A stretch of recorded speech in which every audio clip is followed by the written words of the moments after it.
Om Swastiastu. Assalamualaikum warahmatullahi wabarakatuh. Salam sejahtera untuk kita semuanya. Salam Namo Buddhaya.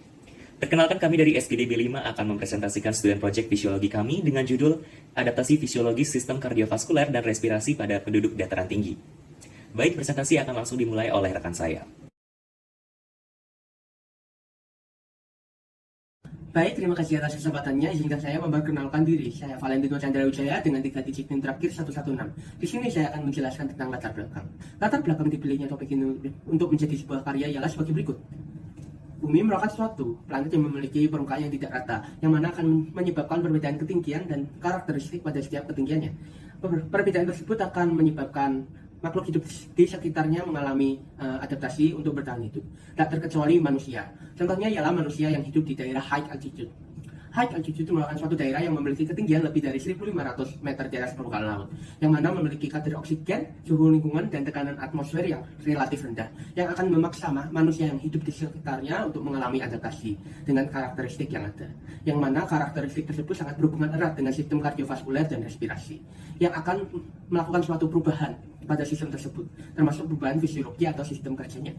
Perubahan tersebut pastinya akan memberikan dampak, baik itu positif dan negatif bagi kehidupan mereka. Sedangkan untuk rumusan masalahnya sebagai berikut. Yang pertama ialah bagaimana fisiologi penduduk yang berada di dataran rendah. Yang kedua, bagaimana adaptasi fisiologi pada sistem kardiovaskuler pada penduduk high altitude. Yang ketiga, bagaimana adaptasi fisiologi pada sistem respirasi pada penduduk high altitude. Yang keempat ialah bagaimana dampak dari adaptasi fisiologi sistem kardiovaskuler dan respirasi pada penduduk high altitude. Sekian dari saya, terima kasih. Terima kasih atas kesempatannya. Perkenalkan, nama saya Justin Kinadinata Santosa dengan 3 digit NIM terakhir 106. Sekarang saya akan menjelaskan mengenai tujuan penelitian kami. Tujuan penelitian kami itu dibagi menjadi dua, tujuan umum dan tujuan khusus. Tujuan umum kami adalah mengetahui adaptasi fisiologi sistem kardiovaskuler dan respirasi yang terjadi pada penduduk di high altitude. Untuk tujuan khusus kami ada 4. Yang pertama yaitu mengetahui fisiologi penduduk yang berada di dataran rendah, kemudian mengidentifikasi adaptasi fisiologi sistem kardiovaskuler dan respirasi yang terjadi di penduduk high altitude, kemudian menyediakan penjelasan yang lebih dalam dari adaptasi fisiologi sistem kardiovaskuler dan respirasi yang terjadi di penduduk high altitude, dan yang terakhir adalah mengetahui dampak yang terjadi akibat adaptasi fisiologi tersebut. Sekarang saya akan menjelaskan mengenai manfaat. Manfaat dibagi menjadi 2, teoritis dan praktikal. Untuk manfaat teoritis adalah sebagai referensi untuk penelitian dan proyek ke depannya, khususnya mengenai adaptasi fisiologis yang terjadi pada sistem kardiovaskuler dan respirasi yang terjadi di penduduk yang hidup di high altitude. Kemudian manfaat praktikal. Kami memiliki 2 manfaat praktikal. Yang pertama adalah memberikan informasi kepada pembaca mengenai adaptasi yang terjadi pada penduduk high altitude, dan yang kedua adalah pembaca diharapkan lebih paham atas dampak-dampak positif maupun negatif yang disebabkan oleh perbedaan lingkungan high altitude.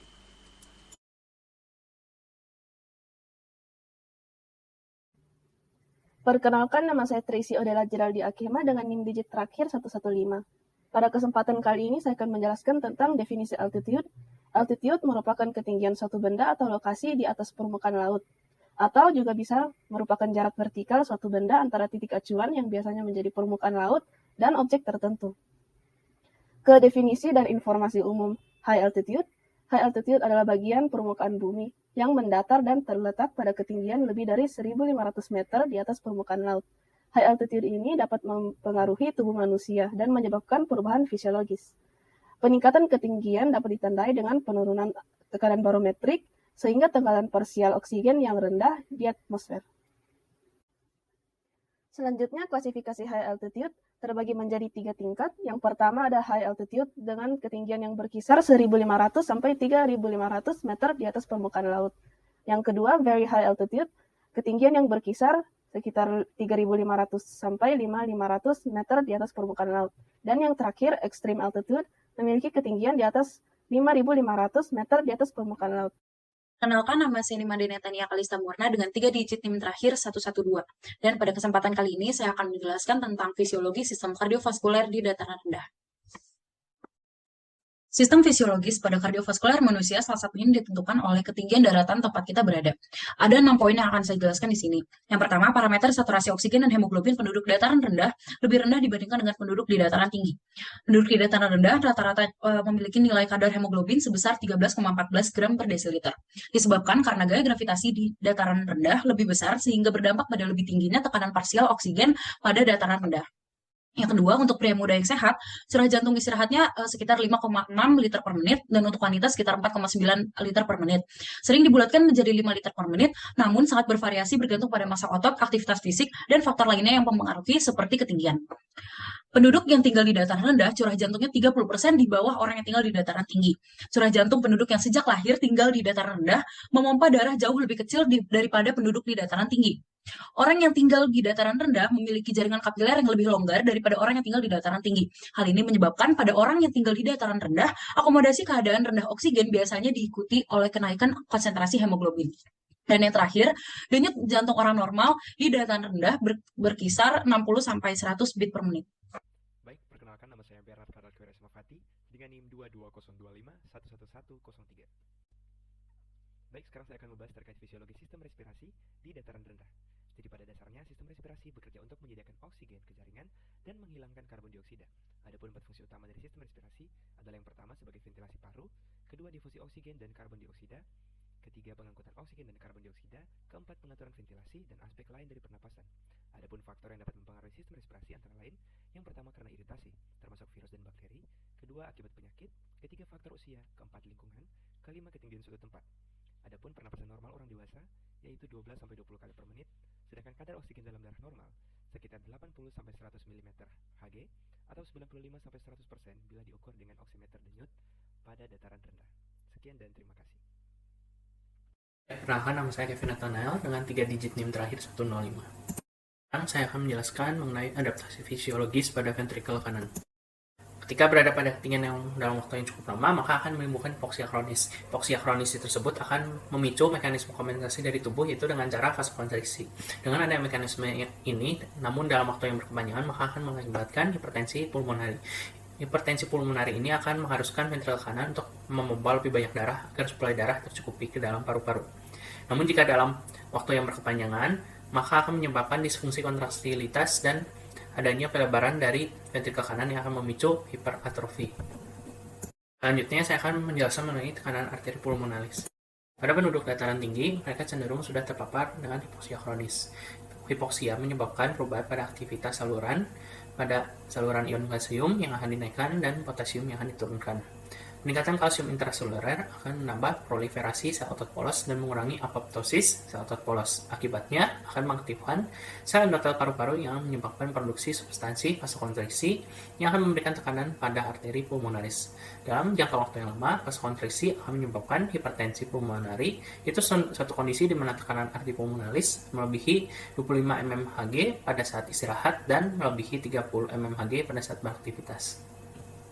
Baik, perkenalkan nama saya Bernard Karel Kweresmavati dengan NIM 22025111103. Baik, sekarang saya akan membahas terkait adaptasi fisiologis dari hemoglobin di dataran tinggi. Jadi hemoglobin merupakan protein yang terdapat di dalam sel darah merah atau eritrosit. Hemoglobin ini kaya akan zat besi yang berfungsi untuk mengikat oksigen. Salah satu kondisi yang dapat merubah kadar hemoglobin di dalam darah adalah hipoksia high altitude. Ketika seseorang berada di dataran tinggi dalam waktu yang lama, kadar hemoglobin di dalam darah itu akan terus meningkat guna menyesuaikan dengan lingkungan sekitarnya. Semakin tinggi letak seseorang berada, maka semakin tinggi pula kadar hemoglobin di dalam darah orang tersebut.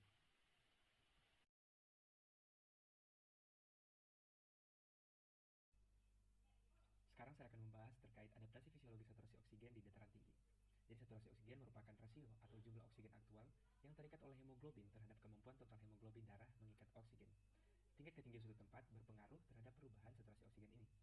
Perbedaan ketinggian suatu tempat mengakibatkan terjadinya perubahan atau adaptasi dari saturasi oksigen, di mana di dataran tinggi tekanan udara lebih rendah daripada di dataran rendah. Akibatnya, saturasi oksigen seseorang yang berada di dataran tinggi akan lebih rendah dari mereka yang berada di tempat yang lebih rendah. Sekian dan terima kasih. Perkenalkan, saya Janice Geraldine Chen dengan NIM 22025111119. Pada kesempatan ini, saya akan menjelaskan mengenai adaptasi fisiologis jantung pada penduduk high altitude atau dataran tinggi, terutama mengenai cardiac output, heart rate, dan stroke volume. Sebelumnya, perlu diketahui definisi dari ketiga hal tersebut. Mungkin dapat dilihat di layar. Dengan ini ditemukan sebuah rumus, yaitu cardiac output sama dengan heart rate dikali dengan stroke volume. Nah, selanjutnya bagaimana tren atau kecenderungan dari perubahan fisiologis jantung pada penduduk high altitude ini? Dalam beberapa hari pertama, penduduk dataran tinggi mengalami kenaikan cardiac output sebanyak 22% dan heart rate sebanyak 18%, sedangkan angka stroke volume tetap normal. Akan tetapi, kondisi ini tidak bertahan lama. Dalam beberapa hari terjadi sebuah adaptasi atau disebut sebagai aklimatisasi untuk menurunkan kembali cardiac output sehingga menjadi normal, yaitu dengan adanya penurunan stroke volume demi menyeimbangkan kenaikan heart rate. Satu hal lagi, selama adaptasi ini terjadi, suplai oksigen selalu disesuaikan berdasarkan cardiac output yang ada. Jika cardiac output meningkat, maka kadar oksigen per darah menurun, sehingga nilai rata-rata suplai oksigen tetap dalam jangka normal, tidak terlalu tinggi maupun terlalu rendah. Dan ini juga berlaku untuk sebaliknya. Sebuah penelitian membandingkan perubahan fisiologis penduduk-penduduk di dua daerah dataran tinggi, yaitu Tibetans dan Han Chinese. Ditemukan bahwa Tibet menunjukkan kenaikan dalam angka cardiac output dan heart rate, sedangkan stroke volume menetap. Sedangkan Han Chinese menunjukkan penurunan di ketiganya dari angka normal. Dengan ini dapat disimpulkan bahwa aklimatisasi atau adaptasi fisiologis jantung bervariasi berdasarkan daerah yang ditinggali, yang mana mungkin dapat dijelaskan secara genetika atau faktor lainnya. Baik, terima kasih. Perkenalkan, nama saya Feroza Husni Aniba dengan 3 digit NIM terakhir 102. Next. Baik, saya di sini akan menjelaskan mengenai adaptasi fisiologis untuk pembuluh darahnya. Next. Jadi pada saat kita di dataran tinggi atau high altitude itu dapat mengakibatkan kondisi rendahnya tekanan oksigen dalam tubuh kita. Hal ini dapat menyebabkan hipoksia. Hipoksia itu ada dua, yaitu hipoksia akut dan hipoksia kronis. Untuk hipoksia akut itu ada kenaikan pada tekanan arteri pulmonal, sedangkan pada hipoksia kronis tekanan ini itu akan terus-menerus meningkat. Peningkatan tekanan ini dapat disebabkan oleh mekanisme vasokonstriksi arteri pulmonal. Vasokonstriksi ini apa sih? Vasokonstriksi merupakan penyempitan pada pembuluh darah. Penyempitan ini sendiri bisa disebabkan oleh penebalan dinding pembuluh darah. Didukung dengan beberapa penelitian, ada bukti bahwa penebalan ini bisa terjadi karena remodeling pembuluh darah. Untuk adaptasinya sendiri itu ada adaptasi jangka panjang, di mana ada remodeling pembuluh darah dan pembentukan pembuluh darah baru dari pembuluh darah yang lama atau angiogenesis. Ada penemuan besar yaitu hypoxic induced fracture, di mana dia tuh mengontrol gen-gen yang berkaitan dengan hipoksia. Seperti pada gambar yaitu HIF1 ini mengontrol gen VEGF, yang mana kemudian dia VEGF ini dapat menginduksi angiogenesis atau pembentukan pembuluh darah baru tadi. Next. Oke, selanjutnya ada adaptasi untuk metabolisme jantung.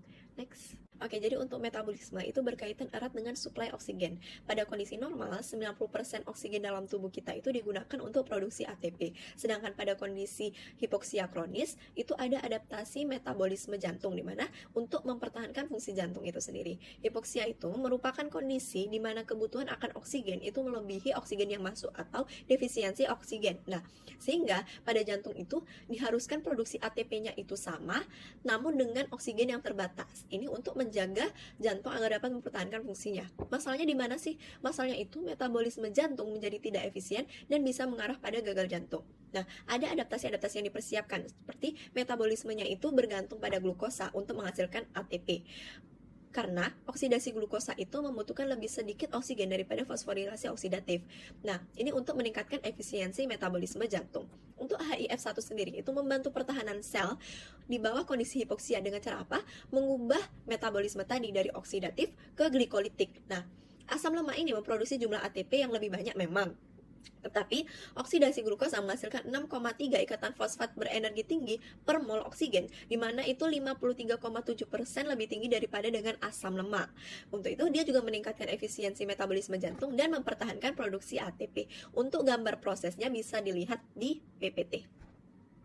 Selanjutnya akan dilanjutkan oleh teman saya. Perkenalkan, nama saya Samantha Petronella Theobald dengan NIM 22025111108. Selanjutnya untuk adaptasi respiratori yang mencakup inspirasi dan ekspirasi yang tidak mengalami perubahan mekanisme, tetapi terdapat beberapa adaptasi fisiologis penunjang. Salah satunya adalah peningkatan ventilasi alveolar sebesar 1,65 kali yang memungkinkan seseorang untuk berada di ketinggian beribu-ribu kaki. Selanjutnya, untuk penduduk dataran tinggi sendiri sebenarnya rawan terkena hypoxia, yakni kekurangan oksigen yang memadai sehingga keadaan homeostatis terganggu. Untuk itu, terdapat mekanisme hypoxia inducible factor yang merespon keadaan penurunan kadar oksigen sehingga mengaktifasi pembentukan protein yang dibutuhkan untuk menyuplai oksigen dan metabolisme tubuh. Selanjutnya, untuk adaptasi volume paru-paru, terdapat peningkatan ventilasi paru-paru, denyut jantung, kadar hemoglobin, dan peredaran darah yang mendukung peningkatan volume paru-paru. Peningkatan terjadi pada alveolar arterial oksigen gradient, yaitu sebesar 7-11 mm raksa, yang menyebabkan peningkatan pada total lung capacity, residual capacity, dan ekspansi lung total volume capacity. Perkenalkan, nama saya Ide Bagus Tresna Indra Putra Pramana dengan NIM 2202511-104. Dilanjutkan dengan kapasitas difusi dari paru-paru, pada penduduk di high altitude akan terjadi peningkatan kapasitas difusi dari membran pulmonalis, yaitu kurang lebih sebesar 3 kali lipat dari kapasitas difusi normal. Peningkatan kapasitas difusi tersebut setidaknya dipengaruhi oleh 3 faktor. Faktor yang pertama yaitu peningkatan volume kapiler pulmonal, kedua peningkatan volume udara paru-paru, dan faktor ketiga adalah peningkatan tekanan darah di arteri. Kemudian pada mekanisme pertukaran gas penduduk di high altitude tidak ada perbedaan pada proses mekanismenya, tetapi konsentrasi hemoglobin yang mengikat oksigen akan meningkat sekitar 0,3 gram per desiliter per 1000 meternya. Jadi semakin tinggi altitude setelah ketinggian 1500 meter di atas permukaan laut, maka akan semakin meningkat pula konsentrasi hemoglobin yang mengikat oksigen. Kemudian pada kapasitas dan efisiensi olahraga, pengurangan tekanan parsial alveolar oksigen turut menurunkan tekanan pendorong untuk pertukaran gas pada paru-paru, mengurangi kandungan oksigen pada darah. Lingkungan yang bersifat hypoxic ini akan memberikan tantangan pada sistem kardiovaskuler, terutama saat berolahraga di mana terdapat penambahan kebutuhan oksigen bagi tubuh, yaitu pada high altitude atau pada lingkungan dengan kadar oksigennya yang lebih rendah.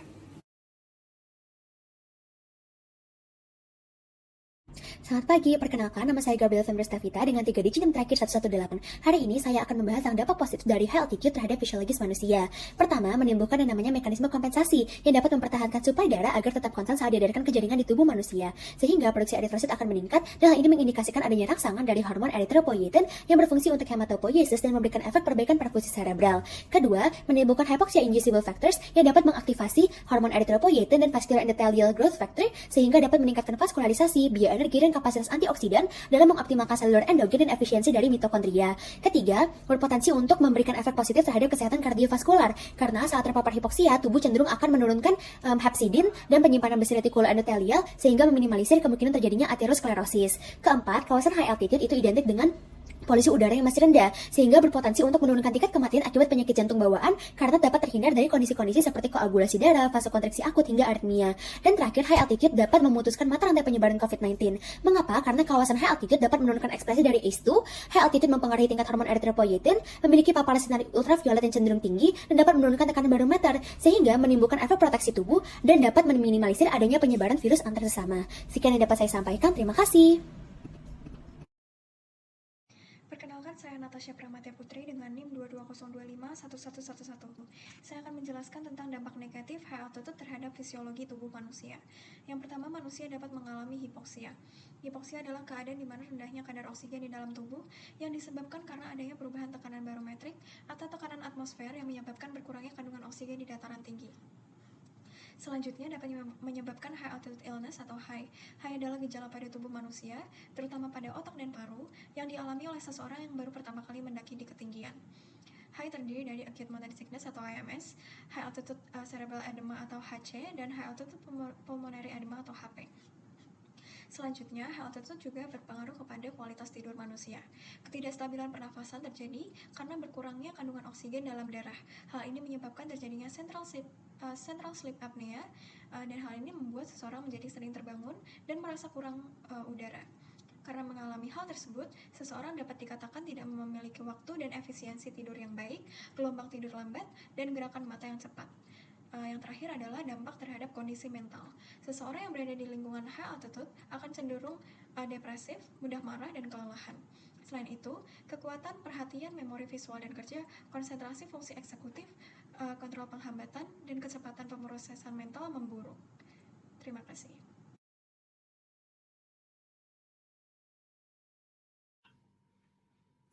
Baik, selanjutnya saya akan menjelaskan kembali mengenai kesimpulan dan juga saran. Untuk kesimpulan yang pertama, kondisi hypoxia pada high altitude dapat merubah fisiologi sistem kardiovaskular dan juga respirasi. Sistem kardiovaskular yang diubah itu berupa otot ventrikel kanan, tekanan arteri pulmonari, tingkat hemoglobin, nilai cardiac output, heart rate dan stroke volume, pembuluh darah, jantung, dan metabolismenya, serta saturasi oksigen dalam darah.